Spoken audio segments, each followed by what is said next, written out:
Abril 20 del 2020.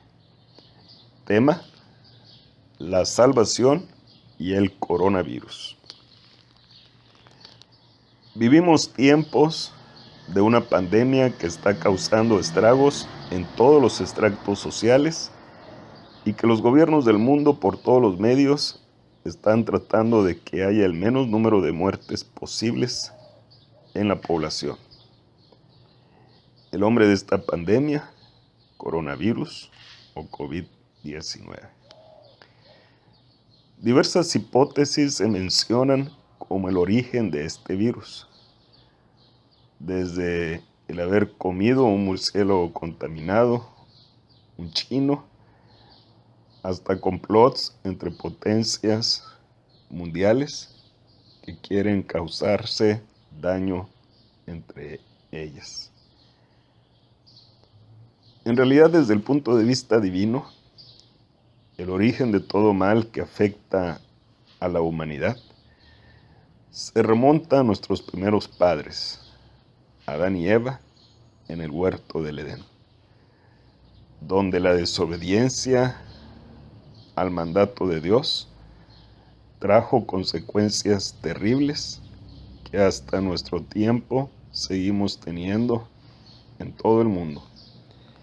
Entre esas consecuencias, la muerte física.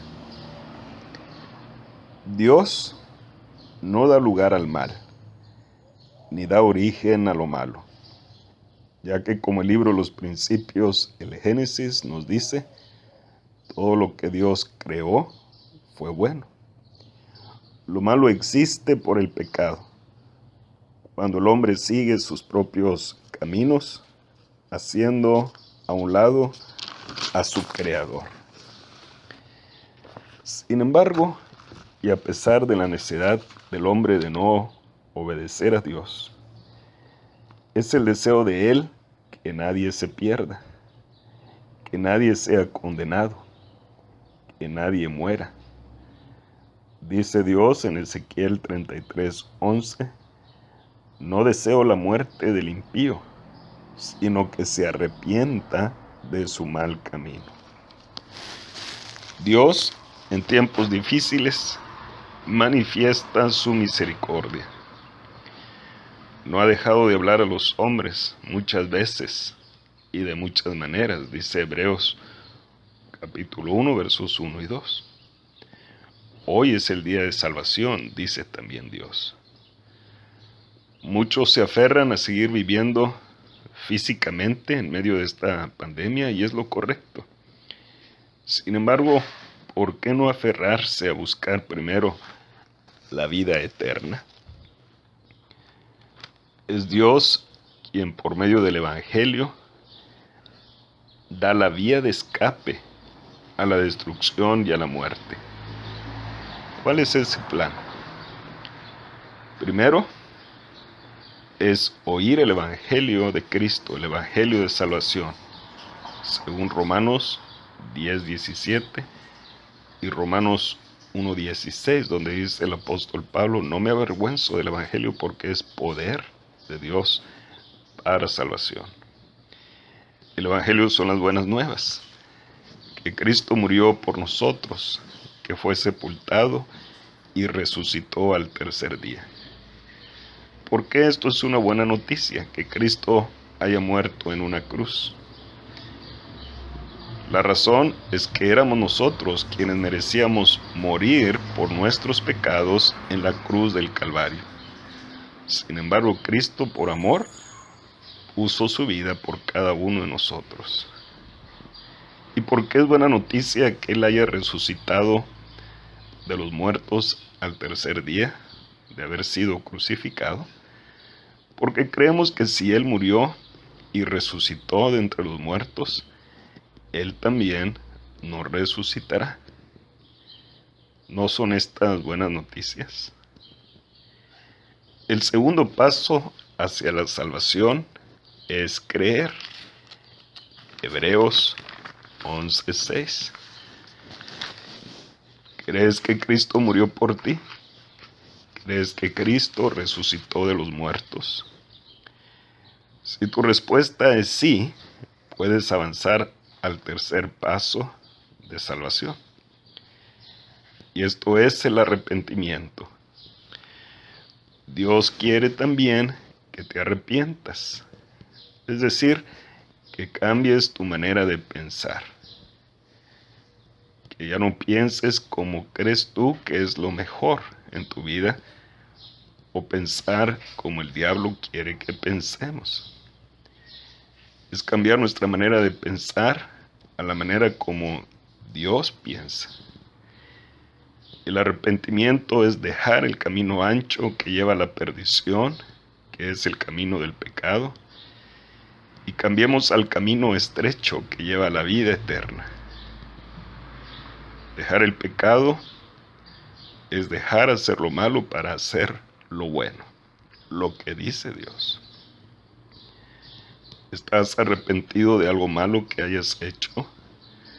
Si tu respuesta es sí, puedes avanzar al cuarto paso.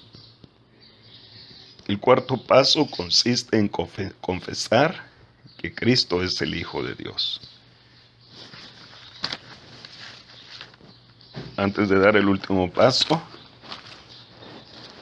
te pregunto, ¿crees que Jesucristo es el Hijo de Dios?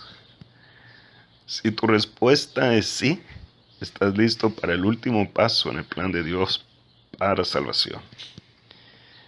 El quinto es ser bautizado. Marcos 16, 15, 16, Hechos 2, 36 al 38, entre otros pasajes. El bautismo es para perdón de los pecados y para que recibas el don del Espíritu Santo, como sello de que serás un hijo de Dios. Sin bautismo no hay salvación. Primera de Pedro 3:21. Es en el bautismo donde mueres con Cristo, eres sepultado con Cristo y resucitas con Cristo para vida nueva. El bautismo no es para bebés o niños, ya que de ellos es el reino de los cielos. El bautismo es para pecadores, como tú o como yo. Es cuando alguien se bautiza que eres inscrito en el libro de la vida. ¿Deseas ser salvo al bautizarte para el perdón de los pecados? Si tu respuesta es sí, busca una iglesia de Cristo, la iglesia verdadera, según Mateo 16:18, Romanos 16:16, entre otros pasajes. Busca la iglesia de Cristo, pide ser bautizado, para que seas parte de los redimidos. Y una vez que has sido bautizado, sé fiel hasta la muerte, como dice Apocalipsis 2:10. El coronavirus, como cualquier otra pandemia que ha enfrentado el mundo y seguirá enfrentando, son oportunidades para volver a buscar a Dios. Son oportunidades para que enderecemos nuestro rumbo. Son oportunidades de buscar salvación. Es correcto seguir todas las medidas sanitarias que las autoridades nos recomiendan, como el lavarnos continuamente las manos. Pero, ¿por qué no empezar primero por lavar nuestras almas en la sangre preciosa de Jesucristo al obedecer el Evangelio en el bautismo? Confía en Dios, confía en sus promesas. Pon primero a Dios en tu vida y Él te dará la salvación que ahora necesitas. Siervo en Cristo, Juan Pablo Martínez, de los Santos. El Señor te bendiga.